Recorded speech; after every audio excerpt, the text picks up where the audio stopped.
Sobre la acidez tengo mucho para contarles. Es un tema que me apasiona hace demasiados años que hablo de la acidez como un gran atributo, como un aliado del vino necesario. No importa el color, el estilo, siempre la acidez tiene un lugar.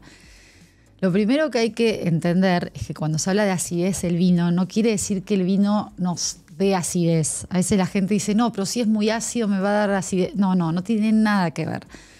El vino es ácido y eso lo estabiliza, lo mejora, lo ayuda a crecer, a envejecer mejor.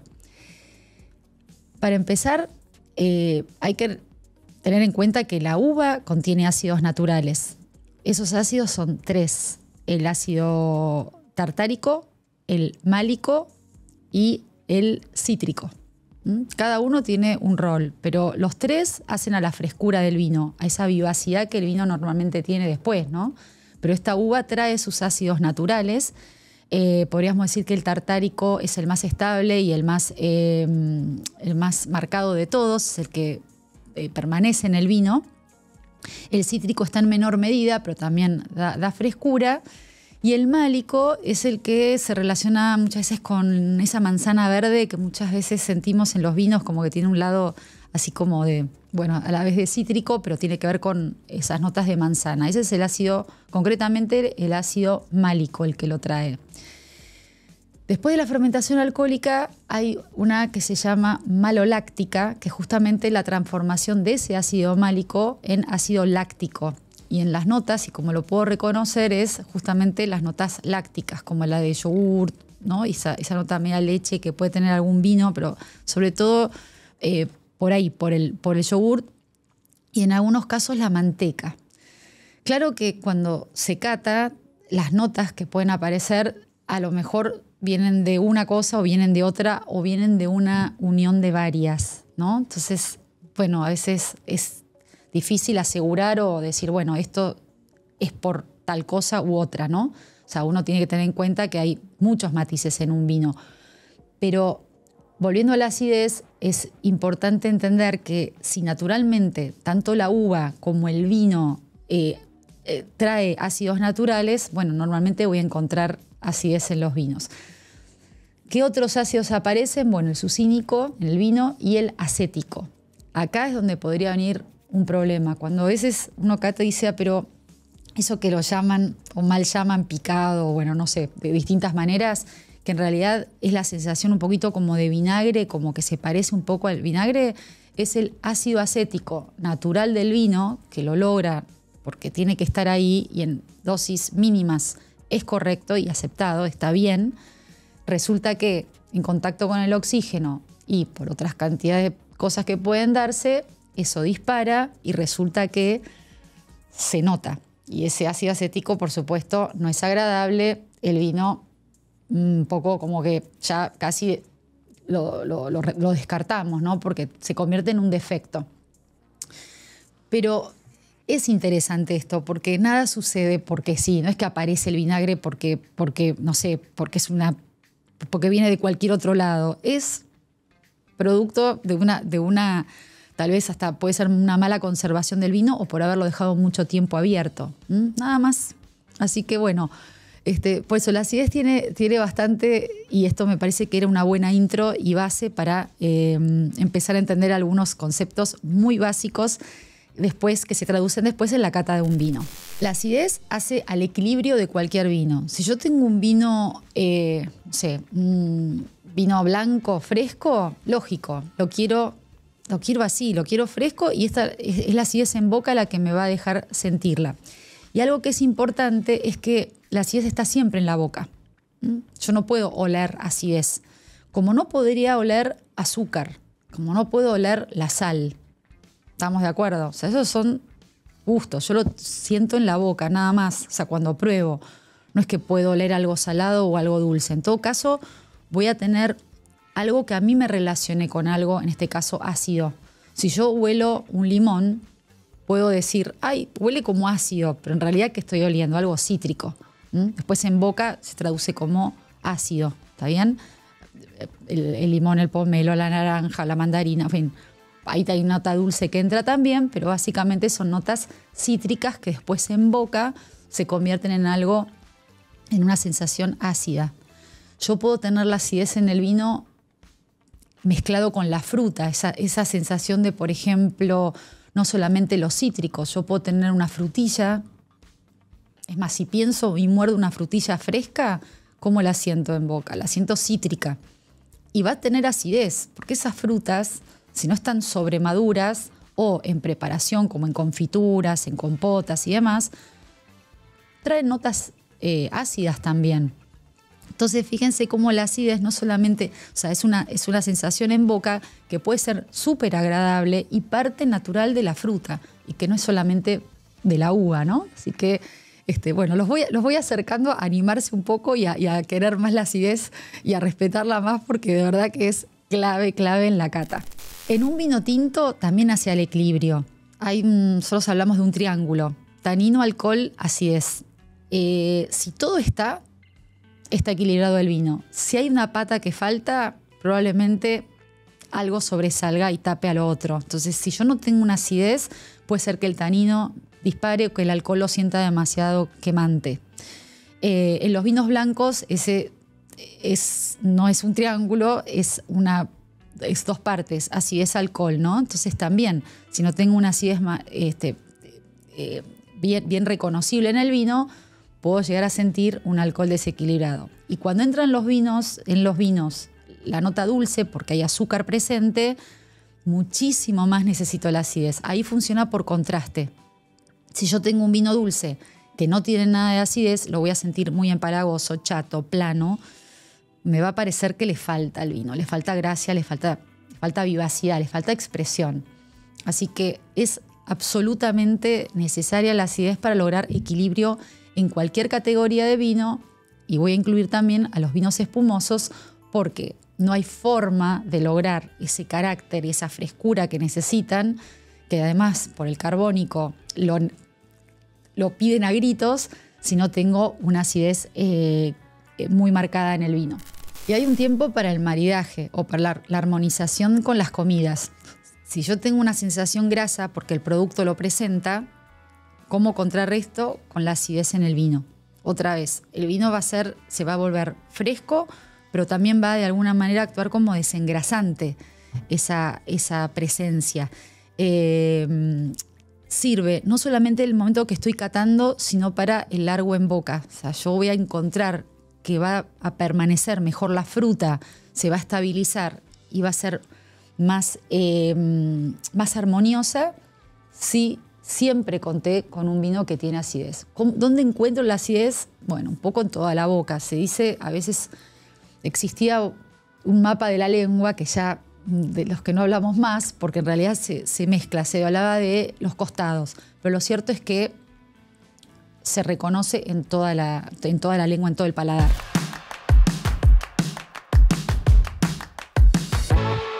Gran parte de la capacidad de guarda de un vino, eso de crecer bien, de mantenerse en el tiempo, es un vino con acidez. Esto hay que pensarlo en los tintos también. Si el vino tiene una acidez muy discreta, apenas marcada, apenas presente, probablemente en el tiempo me voy a encontrar con un vino demasiado evolucionado. Casi, decimos muy cansado, hasta que llega ya a un punto en el que ya no es ni atractivo beberlo. Los vinos que mejor se guardan, los vinos que mejor envejecen, son esos que nacen con una acidez alta. ¿De qué depende todo esto? En parte también de la cosecha. Esto es fundamental. El grado de cosecha hace a vinos con mayor acidez o menor, y que proporcionalmente también tiene que ver el alcohol. Pero hay que pensarlo en cualquier fruta. Si yo cosecho una fruta que está, entre comillas, más verde, voy a encontrar la voy a encontrar más ácida, menos dulce, ¿no? Eso en la uva funciona del mismo modo. Yo cosecho una uva con una alta acidez, va a tener menos azúcar, porque en su proceso natural le va a suceder eso. Ese azúcar se transforma en alcohol. Entonces yo parto de un vino, tal vez con una graduación un poquito menor, pero con una acidez más alta. Entonces, en el tiempo, eso lo va a ayudar a que ese vino, más allá de todo lo que pueda ganar en aromas, en sabores, en magia, porque el vino tiene una parte que es eso que le pasa y es única, pero no va a perder la acidez. Su acidez natural la va a mantener. Entonces va a dejar que ese vino en el tiempo se muestre siempre vivo, sano, rico. Y bueno, que es en definitiva lo que todos buscamos de un gran vino. Y con todo esto, algo que no me quiero olvidar de decir es hablar sobre el clima. Y entonces el clima va directamente relacionado a la geografía. Los países o regiones más frías naturalmente van a dar vinos de mayor acidez, porque esa fruta no madura del mismo modo, o porque hay menos sol, o porque las temperaturas son más bajas. Y esto es clave, tanto que en algunos casos ayuda en estas catas a ciegas o concursos o bueno, distintas situaciones donde uno dice, y me parece que se trata de un vino de clima frío. ¿Cómo me doy cuenta de eso? Por la acidez, que es más notable que en el resto. En climas cálidos es un poquito la acidez la que marca, la que regula, la que condiciona, y a veces es más o menos reconocible. Por supuesto, para esto hace falta entrenamiento, pero es importante saber y qué esperar de países o regiones de climas más fríos respecto a otros que son más cálidos. Este recorrido que propongo sobre whiskies del mundo, me gustaría empezar por Irlanda, porque hay que entender que la destilación empieza en Francia, va a Irlanda y recién después llega a Escocia. Así que como país, sin embargo, tuvo bastantes conflictos históricos o vicisitudes, más que nada momentos que marcaron un poco la historia de los whiskies irlandeses o el Irish whisky, como se lo conoce. Por un lado, el no pertenecer a Gran Bretaña. Hay que recordar que solo Irlanda del Norte pertenece al Reino Unido y esto ha traído siempre problemas. También la ley seca en Estados Unidos, cuando era un país importante para Irlanda. Hay que tomar en cuenta esto. Empieza en 1920, así que esto impactó bastante en la comercialización. Después, la competencia natural que sufre el whisky en barras ante la presencia de ron, vodka, que bueno, le crea cierta dificultad. Y la decisión de Irlanda de no destilar en columnas o en un sistema continuo. Más bien se quedaron con el sistema tradicional de alambique. Para poner en contexto, un alambique siempre aporta más congéneres, tiene más aroma, el producto, el destilado, pero a la vez tiene esto de no lograr un alcohol más neutro, que facilita también a la bebida y la hace más suave. Todo esto fue pasando, pero lo cierto es que hoy Irlanda propone un whisky mucho más agradable, mucho más fácil de beber, más incorporado, más aceptado y en una cata ciega ciertamente el whisky irlandés queda súper bien. Un país sin duda fascinante es Estados Unidos. Las corrientes migratorias irlandesas, escocesas, hicieron al país un productor de whisky, claro, porque los inmigrantes querían beber whisky. Y además tiene la ventaja de ser un país cerealero.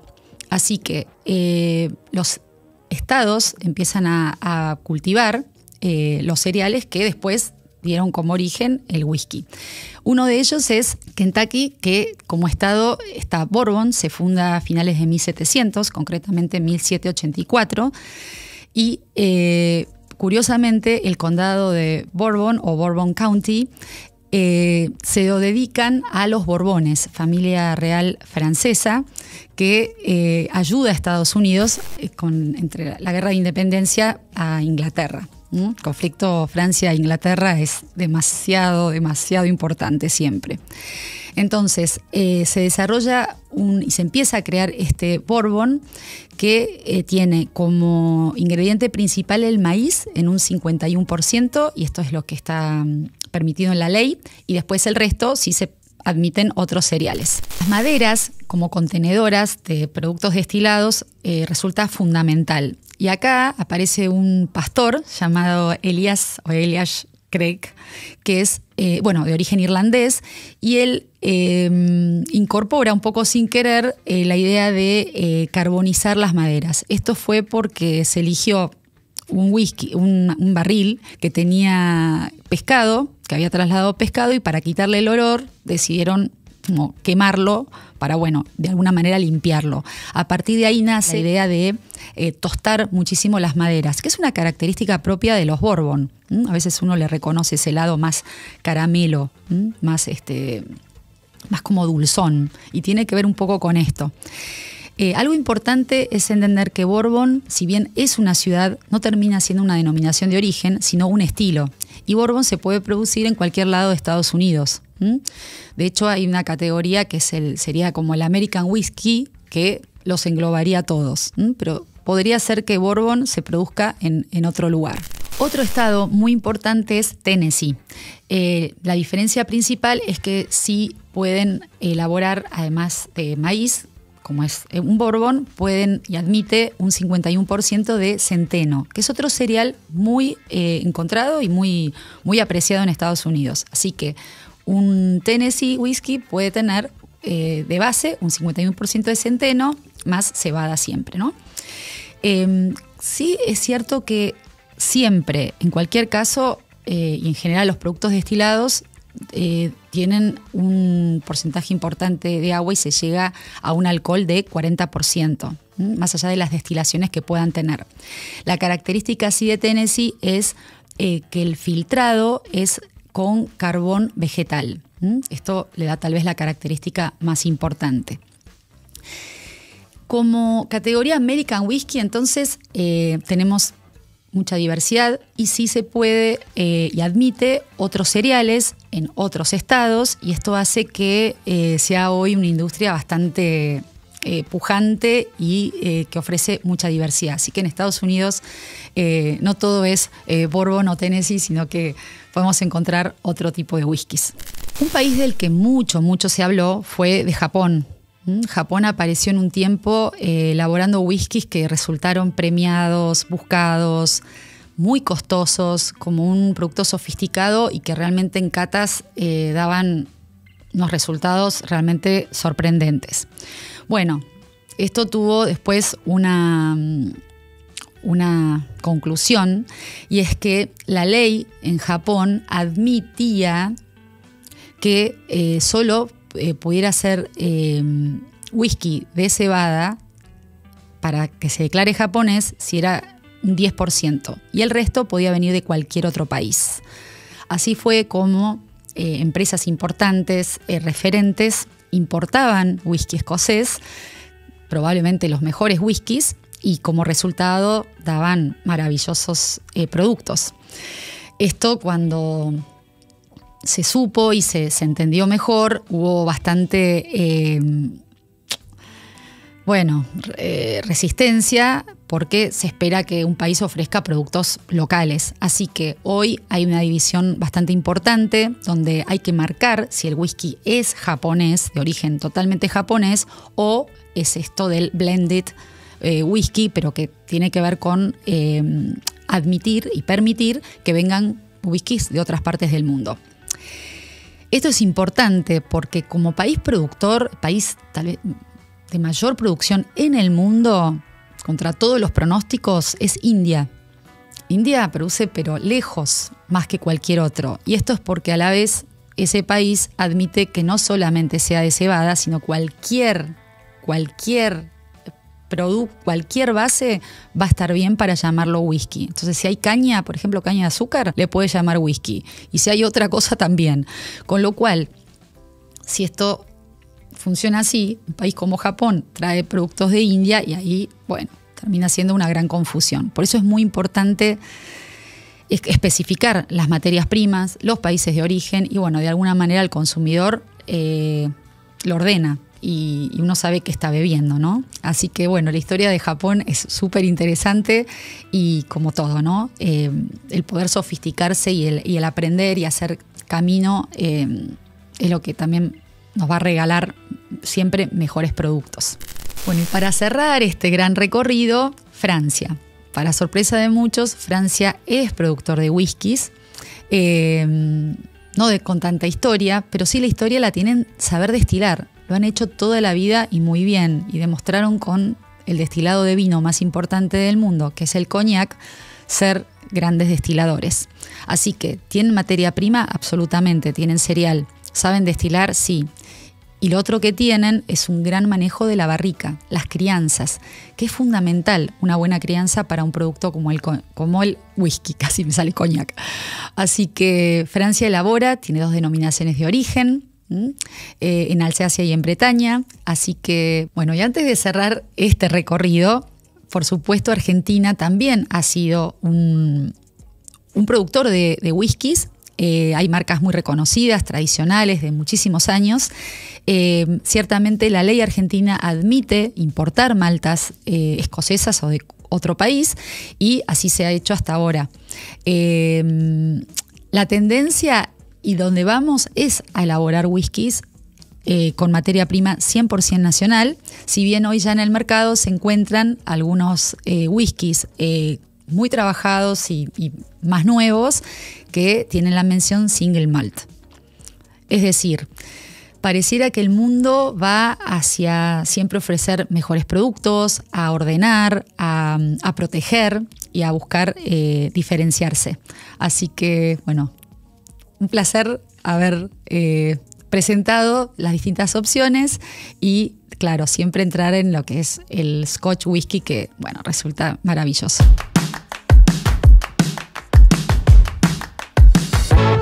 Hola, ¿cómo están? Bueno, soy Lucas Di Pasquale, nuevamente en otra clase magistral, en este caso de whiskies, junto a Marina. Y quisiera contarles un poquito acerca del whisky escocés, puntualmente. Vamos a focalizar un poquito acá, que es un producto maravilloso, que tiene muchísima historia y que seguramente todos en algún punto nos encontramos enfrente de alguna botella, y estaría buenísimo empezar a entender un poco más de qué se compone, cuál es un poquito la base, ¿no?, de todo este producto maravilloso y que muchas veces nos intriga tanto. Y no sé si siempre, pero nos animamos a probar. Existen en Escocia registros de whisky desde 1494. Imaginémonos fines de la Edad Media, donde en estos monasterios ya se elaboraba esta bebida. Ellos la llamaban agua de vida, que era un destilado súper potente, elaborado a base de granos. Misteriosamente muchos lo llaman como una cerveza sin terminar de ser cerveza, claramente, porque faltan algunos ingredientes, pero sí un origen bastante cercano a lo que hoy conocemos como la cerveza.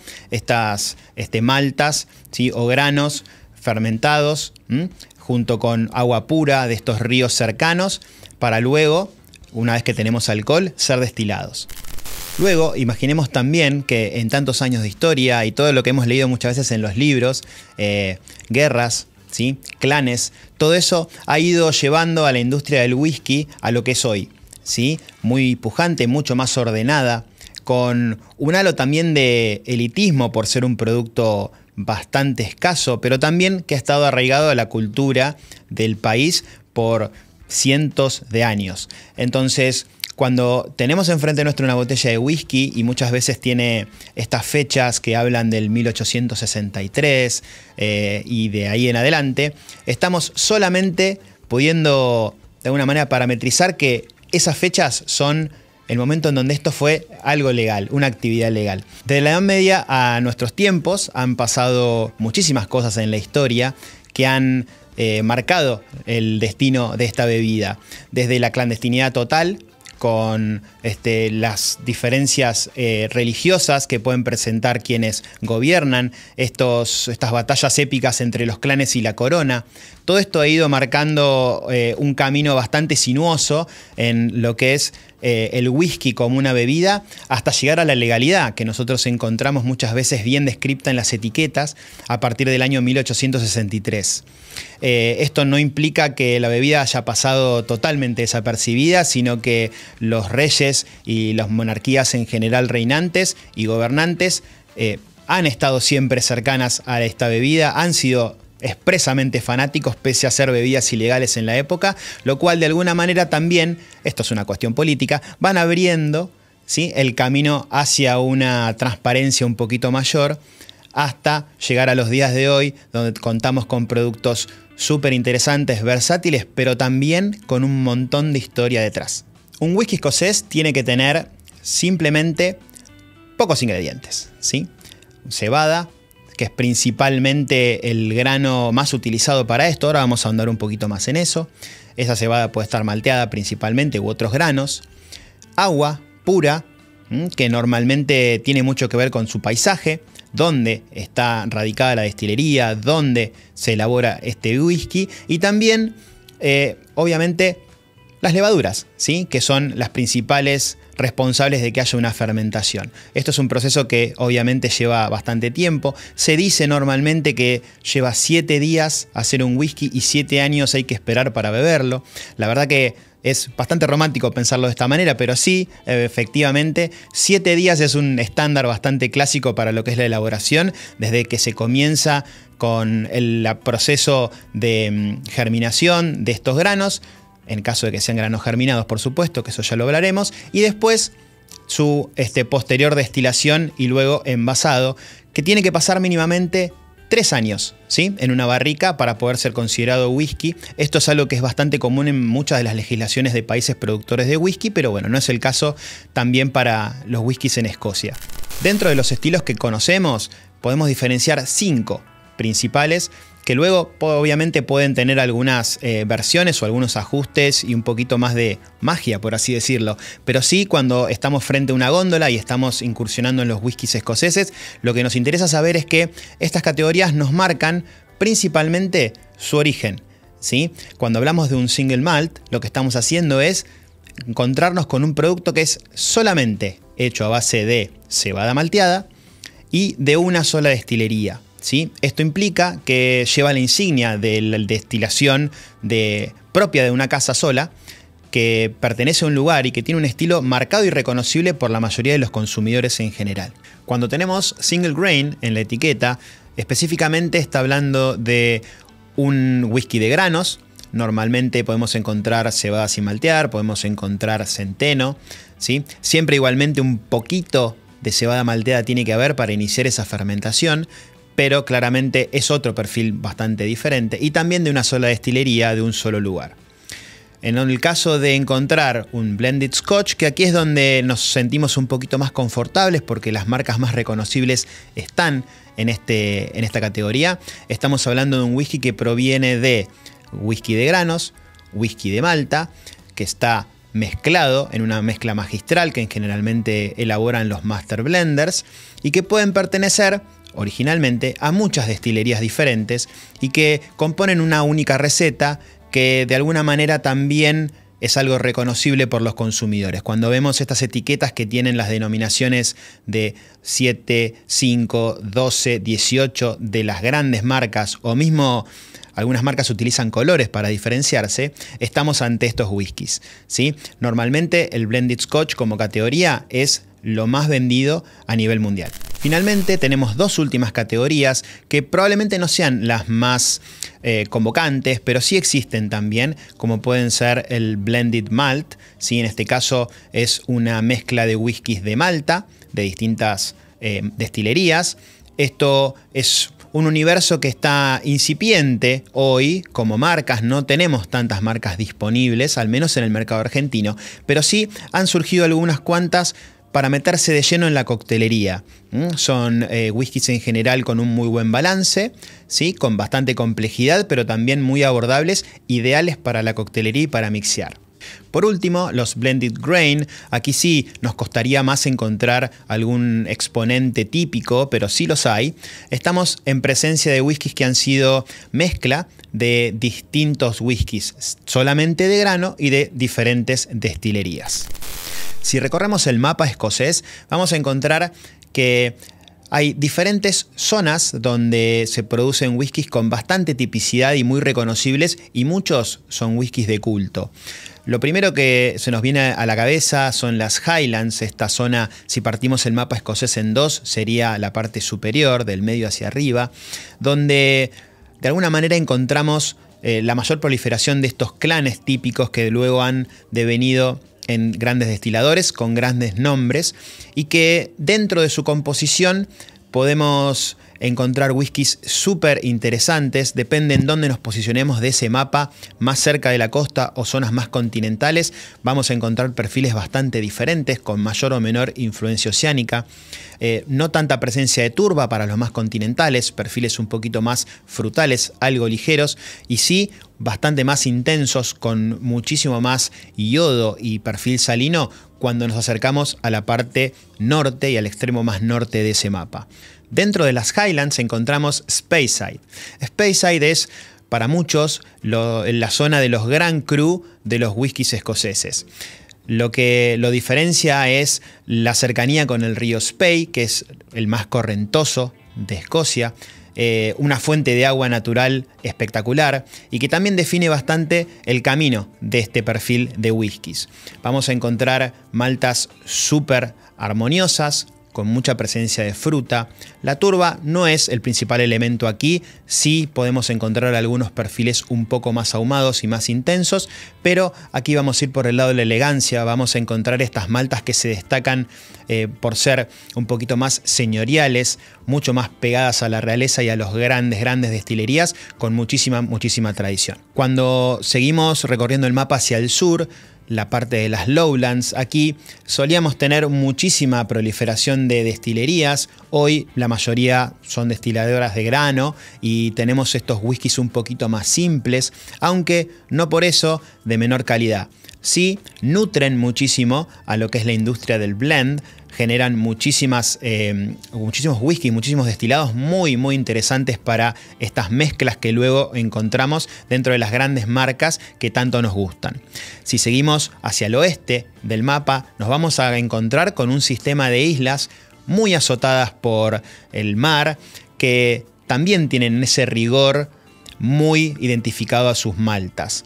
Cuando hablamos de lugares como Jura, como Islay, vamos a encontrar el perfil muy marino, mucho más iodado, algo salino también y con una presencia de turba que los hace muchas veces hasta difíciles de beber, salvo para un consumidor que busca esa experiencia y que cada vez está proliferando más. Donde nos posicionemos del mapa vamos a tener una malta, vamos a tener un estilo y vamos a tener una casa reconocible, una destiladora, un master distiller a quien seguir y encontrar que todo su expertise se traduce en generaciones y generaciones atrás.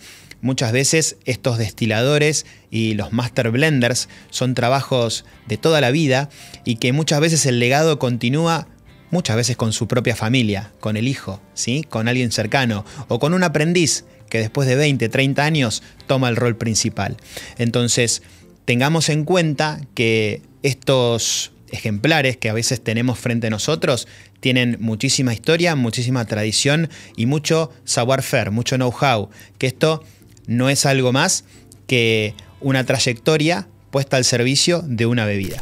¿Qué encontramos cuando en una etiqueta menciona años? Esto es simplemente marcar dentro de cada estilo y cada casa qué tiempo de añejamiento mínimo ha tenido esa malta. Esto implica que si yo en una etiqueta encuentro 12 años, la malta más joven que compone ese blend puede ser blend de diferentes whiskies de diferentes años, ese whisky tiene por lo menos 12 años. Esto es una tendencia que de alguna manera nos posiciona, nos acerca hacia una idea de producto que, asociado al estilo que conocemos de cada casa, podemos esperar cuando servimos nuestra copa. Ahora bien, ¿qué sucede cuando no dice una añada puntual, una cantidad de años, un tiempo?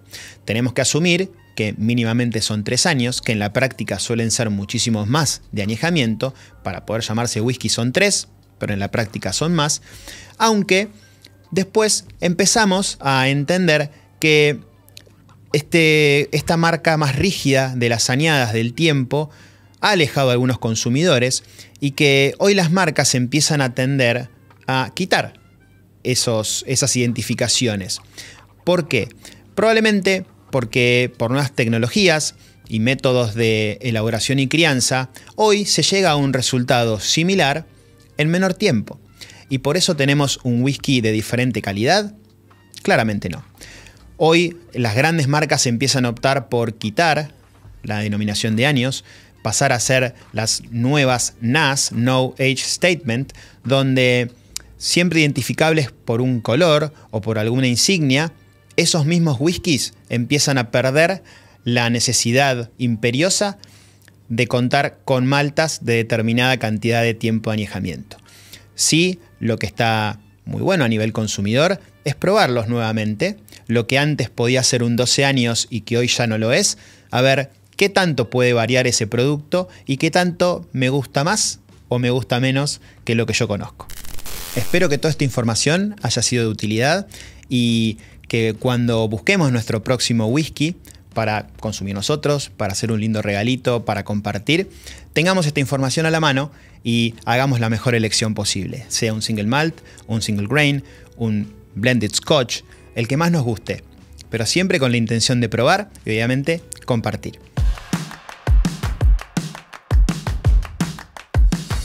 Vamos a escuchar a Lucas, que viene con todos los tips, con detalles, porque bueno, además de consumidor es un gran asador. Así que vamos a escuchar a Lucas.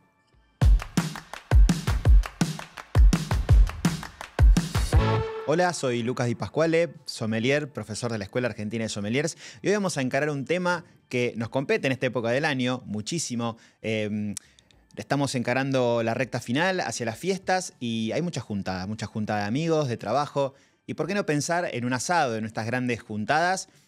Más allá del experto asador o no que uno pueda hacer, sí podemos empezar a indagar un poco más sobre cómo llevar a la parrilla determinados cortes y a la mesa determinados vinos que acompañen justamente una progresión de tantos productos como puede tener una parrilla. Tenemos toda esta idea siempre de pensar que el asado es con vino tinto. Es una cuestión hasta cultural, diría yo, de cuando se menciona la palabra asado ya estamos pensando en una copita de un vino tinto, el que más nos guste. Sin embargo, en un crisol, obviamente, de muchísimos cortes diferentes, distintos estilos de proteína y, por qué no, también de vegetales que pueden acompañar justamente a esas proteínas en la parrilla.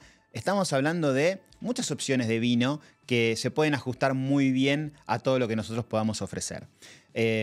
Vamos a desmitificar algunas cositas, vamos a hacer algunas propuestas que también nos ayuden a ampliar el espectro de posibilidades a la hora del maridaje y que es principalmente algo que tenemos que desterrar como concepto de que es solamente los vinos tintos, potentes, tánicos, los que pueden acompañar distintas preparaciones y cortes que estamos muy acostumbrados a ver cuando armamos un asado. Si nos ponemos a pensar en cómo arrancamos un asado y qué es lo que sale primero de la parrilla, cuáles son esos cortes que tienen una cocción un poquito más rápida, cuáles necesitan una preparación previa, ¿sí? Acondicionar esa proteína, limpiarla un poco, sumergirla en un medio ácido, como ya vamos a ver algunas cositas. Estamos obviamente definiendo desde cómo vamos a preparar, con qué tipo de calor vamos a preparar, si es que vamos a usar leña, si vamos a usar carbón, si vamos a usar alguna hierba para ahumar. Todo eso nos va a definir un poquito todo aquello que venga después, sea cómo eso impacte en los distintos cortes que vamos a tener y qué es lo que aporta justamente para hacerle frente a la hora del maridaje con distintos perfiles de vino. Es algo que muchas veces no pensamos, que nos lo encontramos en un plato, en la copa, y cuando revisamos un poquito toda esta situación, nos vamos a dar cuenta de que es muy provechoso buscar esas opciones, buscar afinar un poquito la selección de vinos para ampliar justamente la experiencia, ampliar el conocimiento sobre vinos y ni que hablar de enriquecer las opciones de maridaje. Nos metemos en el universo de las achuras, las vísceras, ¿sí? No es tan tentador hablar así, pero bueno, es un poquito lo que necesitamos hacer. Siempre pensemos que muchas veces estas achuras necesitan algún tipo de preparación en la previa, algún tipo de curado. Cada casa tiene su receta. ¿Sí? Hay gente que de repente unas ricas mollejas las prepara sumergiéndolas en algún medio ácido con agua, como para limpiarlas bien, desgrasar un poquito, ¿sí? Hervir en leche algún chinchulín, ¿por qué no? ¿Sí? Todo esto son recetas que van ganando siempre un poco más de complejidad y que a la hora después de la cocción, sea con el tipo de fuego, si es más directo, si es una brasa, si es carbón o si es leña, si es una leña especial, si queremos ahumar con algún tipo de leña especial o alguna madera, alguna hierba. Todo esto va a impactar en cómo después vamos a disfrutar estas proteínas. Obviamente pensamos en mollejas, en chinchulines, ¿por qué no? Algún tipo de víscera en general. Y nos solemos volcar a la idea de que la grasa se debe barrer, ¿sí? Muy entre muchas comillas, con taninos. ¿Por qué no nos animamos a pensar en que un muy buen aliado para la sinergia entre componentes puede ser un vino blanco? Un blanco con muy buena acidez, pensando también en ese curado con limón o con vinagre, ¿por qué no llevarlo a un lugar de acidez justamente? Que acompaña a veces esas texturas que aparecen después de una cocción. Sea el crocante, ¿sí? Por ejemplo, una molleja con un centro cremoso, ¿sí? Ni que hablar si queremos agregar algún tipo de salsa que refuerce un poquito este perfil. Los chinchulines muchas veces terminados con un poquito de limón. Nos vamos a encontrar con estos perfiles de ciertas cepas blancas que nos van a acompañar muy bien desde lo cítrico. Hablamos de un Sauvignon Blanc, por ejemplo. Podemos hablar de un Riesling. ¿Por qué no pensar también en algún vino naranjo?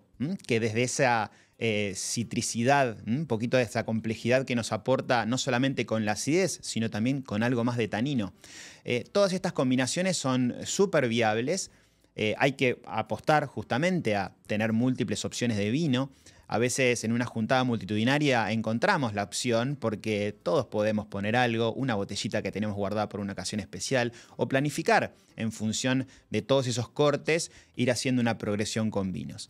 También podemos pensar en un blanco con cierta crianza, para acompañar un poquito más esa textura, un poquito más cremosa, con, ni que hablar un chardonnay, con algo de paso por barrica, que nos va a regalar un poquito más de los perfiles de maloláctica, algo más cremoso, más suave, ¿sí? En el paladar, sin resignar el perfil de la fruta blanca, que también nos va a hacer para una víscera o alguna proteína suave, con menos intensidad de sabor, con una grasa fundente, ¿sí? Y con aquello que nosotros después también elegimos para terminar de preparar nuestras carnes. Ya salieron algunas achuras y tenemos todavía esperando el momento de los chorizos.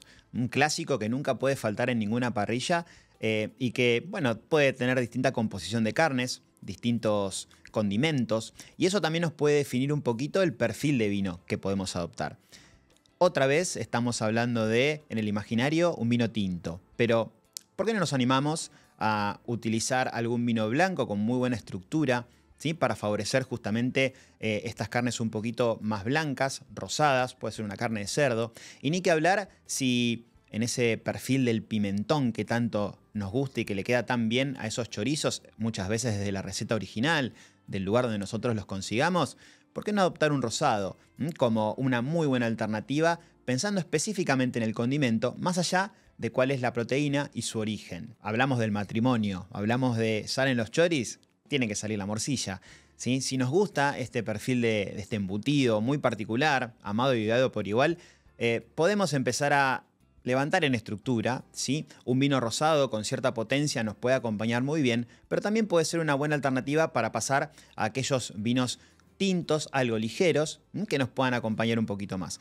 Obviamente, esta proteína puede ser, digamos, diferentes orígenes, puede tener diferentes condimentos, puede tener hasta dulce, ¿sí? Y eso nos va a definir un poquito qué vino nos puede llegar a acompañar. Sí, es una muy buena idea hablar de fluidez cuando tenemos una cocción bastante prolongada, donde tenemos cierto crocante.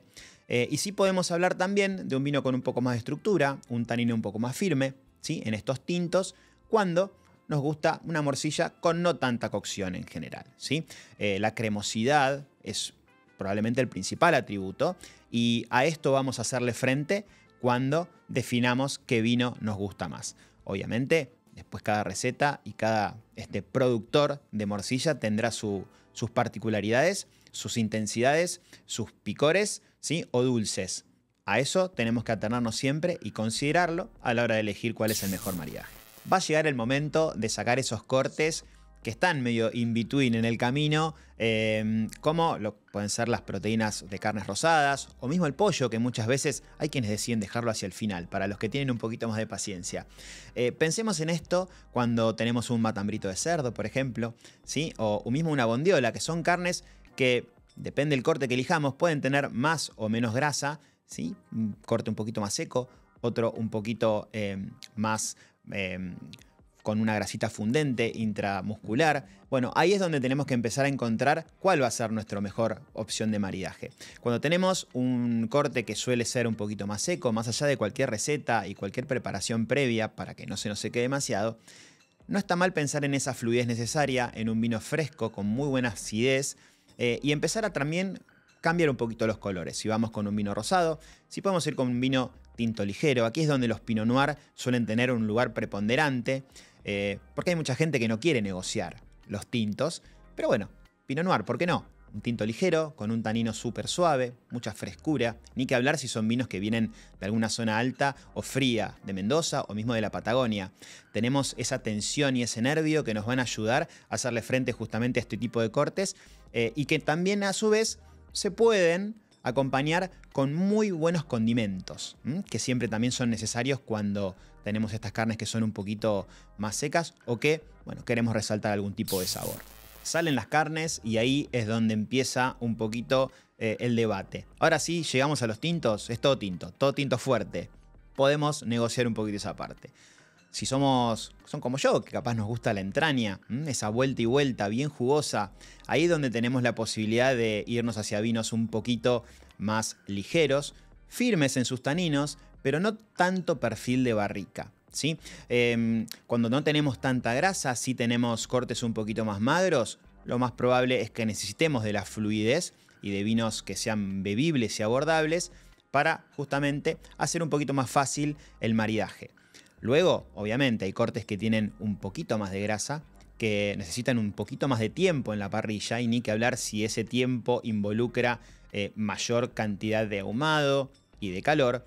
Podemos empezar a jugar con vinos con mayores intensidades. Mayores intensidades desde la estructura, mayor intensidad del alcohol, y ni que hablar del tanino, para justamente hacer frente a esa grasita fundente tan sabrosa que tienen los vinos y que, bueno, de alguna manera es una interacción mucho más lógica y esperable, que es a lo que estamos muy acostumbrados. Si mencionamos, por ejemplo, un vacío, ¿sí? Ni que hablar si tiene ese cuero crocante, ¿sí? O mismo el asado, un corte que tiene ese hueso que a su vez también ayuda tanto en la cocción y da tanto sabor. Obviamente es tiempo de esos tintos un poquito más robustos, que son los clásicos argentinos, ni que hablar si nos gustan los Malbec, con paso por roble, o los Cabernet Sauvignon, ¿sí? Con una crianza algo prolongada. Es el momento de dejar salir esos vinos tan esperados por la mayoría de los amantes de los tintos y que nos van a acompañar en este tipo de cortes que suelen estar hacia el final de la salida de la parrilla.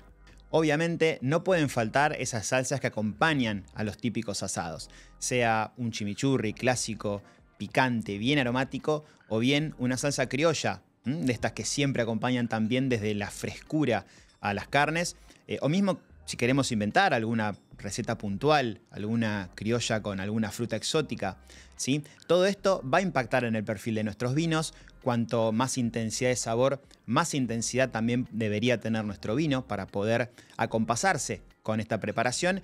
Y ni que hablar si la salsa nos proporciona cierta frescura, ciertas notas puntuales, en el caso, por ejemplo, de una criolla, o estas criollas con mango o algún tipo de fruta, bueno, podemos pegarnos a un estilo, ¿sí? A esa frescura desde muchas veces vinos blancos, ¿por qué no? Bien aromáticos, con perfiles tropicales, y tratar de llegar a un acuerdo desde ese lugar, muchas veces aderezando algunas carnes que no tendrían tanto protagonismo de su sabor. Una carne rosada, una carne blanca, por ejemplo, con este tipo de salsas, pueden funcionar también súper bien. Espero que toda esta info les dé muchas ganas de juntarse con sus seres queridos, sus amigos, festejar un fin de año que está llegando, que disfruten mucho de ese asado y que, obviamente, nos compartan un poco cuáles son sus impresiones al respecto de lo que acabamos de charlar y demás.